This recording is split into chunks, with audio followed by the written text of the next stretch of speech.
Hello, everybody. Scott Golden here with the Golden Opportunities Coaching YouTube channel. Welcome to those of you who are new. We've got 1,100 of these available for your listening pleasure as of these entering in, and we continue to try to bring you the best we can with things here. Uh, uh, Ultimately, it's one of those things where you begin to connect with it on a deeper level. If you are looking for coaching into 2022, would love to be of value to you in that way. Um, what are some ways you can harm your overall mental health? That's what we're talking about today. But if you're looking for coaching, life, business, relationship, all points in between, habit change, would love to reach out to you, and you can do that through at PO Perception on Twitter and or the About Me section of this YouTube page. Either one will get you in contact with me or a member of my team, or we can make something happen from there. Ways to harm your mental health overall. The first thing is defending your position. Look, at the end of the day, there are going to be people that like you, there are going to be people that won't. There is absolutely nothing you can do to make a person like you. If they're going to see your value, they'll see it. If they are not going to see your value, then ultimately it's going to be one of those things.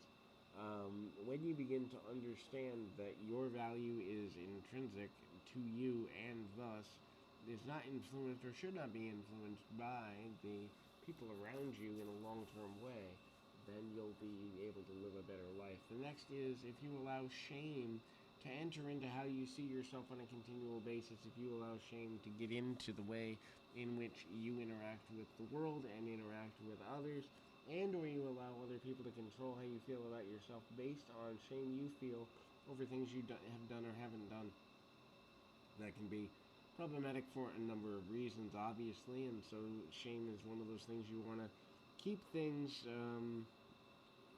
to a minimum if at all possible. The next is kind of looking at damage.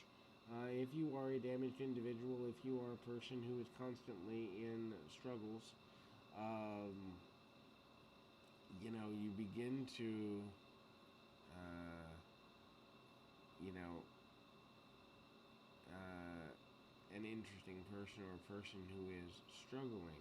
And when you begin to understand the value of how to connect on a deeper level, you can then understand that even if you've been through some things, it doesn't mean you're permanently damaged.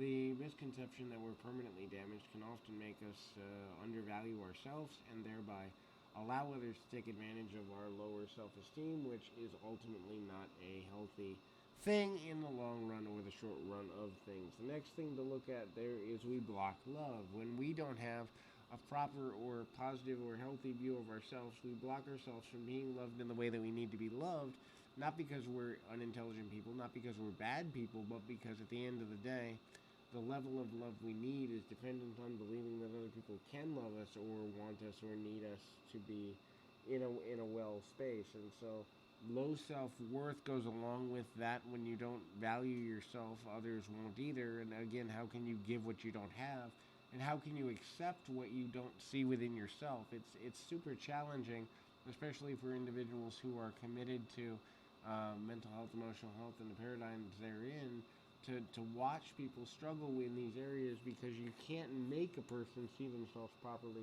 You can't make a person see themselves in a healthy way, but you obviously want them to, and obviously it's only going to benefit a person to see themselves in a healthier fashion. The next thing is people that are focused on the future. So, I mean, the future is something we all have to kind of plan for to some degree, and certainly having medium to long range plans can be a good thing for some people. However, damage can be done when people are overly obsessed with the future and or see the future as the only thing that is worth any long-term value. When we are over focused on the future, what we begin to see is that at the end of the day, there are many things that a person will fall out with, fall apart from, and all of that.